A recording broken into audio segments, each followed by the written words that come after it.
मेरे साथ जुड़ने के लिए धन्यवाद। जैसे कि हम अध्ययन करते आ रहे हैं नए नियम में प्रेरितों के काम की पुस्तक से, जहां हम विश्वासियों को बार बार प्रार्थना करते हुए देखते हैं। और मेरे हिसाब से प्रेरितों के काम की पुस्तक में सामूहिक प्रार्थना के बारे में 13 जगह लिखा है। सामूहिक प्रार्थना का मतलब है विश्वासी गण मिलकर प्रार्थना करना।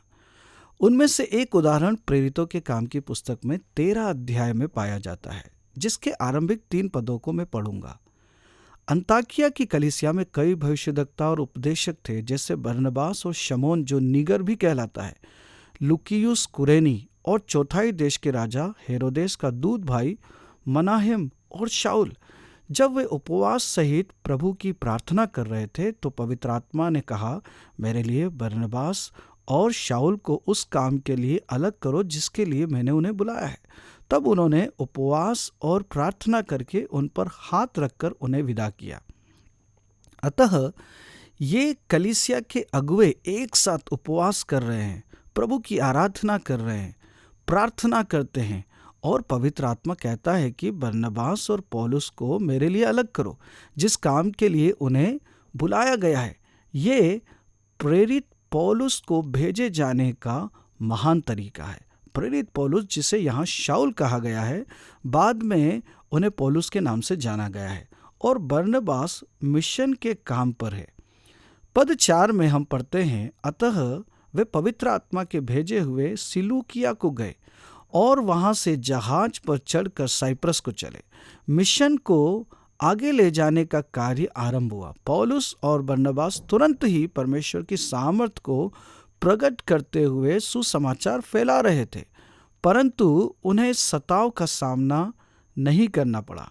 प्रेरितों के काम की पुस्तक के 13 अध्याय के 8 पद में, परंतु इलीमास टोने ने, क्योंकि यही उसके नाम का अर्थ है, उनका विरोध करके हाकिम को विश्वास करने से रोकना चाहा। परंतु परमेश्वर पौलुस को आत्मा से भरते हैं और पौलुस एक असामान्य चमत्कार करता है और उसका विरोधी व्यक्ति जीत लिया जाता है।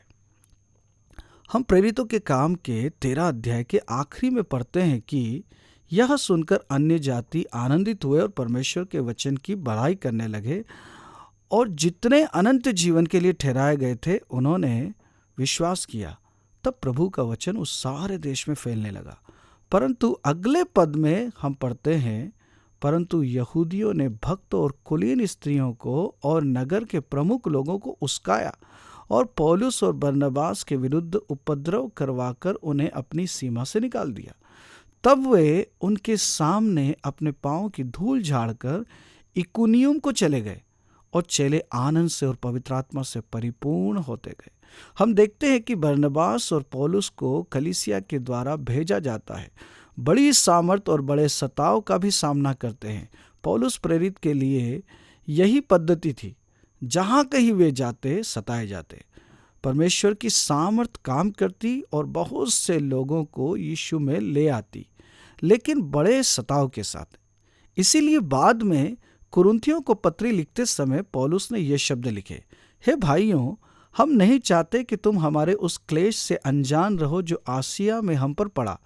हम ऐसे भारी बोझ से दब गए थे जो हमारी सामर्थ्य से बाहर था, यहाँ तक कि हम जीवन से भी हाथ धो बैठे थे।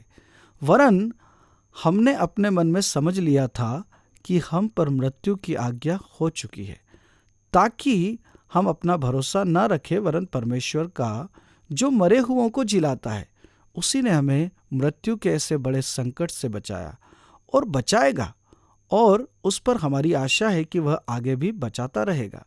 तुम भी मिलकर प्रार्थना के द्वारा हमारी सहायता करोगे कि जो वरदान बहुतों के द्वारा हमें मिला, उसके कारण बहुत लोग हमारी ओर से धन्यवाद करें। प्रेरित पौलुस 2 कुरिन्थियों 1 अध्याय और अपनी पूरी पत्री के दौरान परमेश्वर के लोगों की प्रार्थना को मांगते हैं, और यहाँ हमारे लिए सबक है, और वह यह है कि जो लोग सुसमाचार के प्रचार के लिए काम कर रहे हैं, हमें उनके लिए प्रार्थना करना चाहिए, विशेष तौर से उन लोगों के लिए जो मिशन में हैं और जिन्होंने वचन कभी नहीं सुना है, जो संसार के दूर दराज क्षेत्रों में है, उन तक वचन पहुंचाने के कार्य में लगे हुए हैं।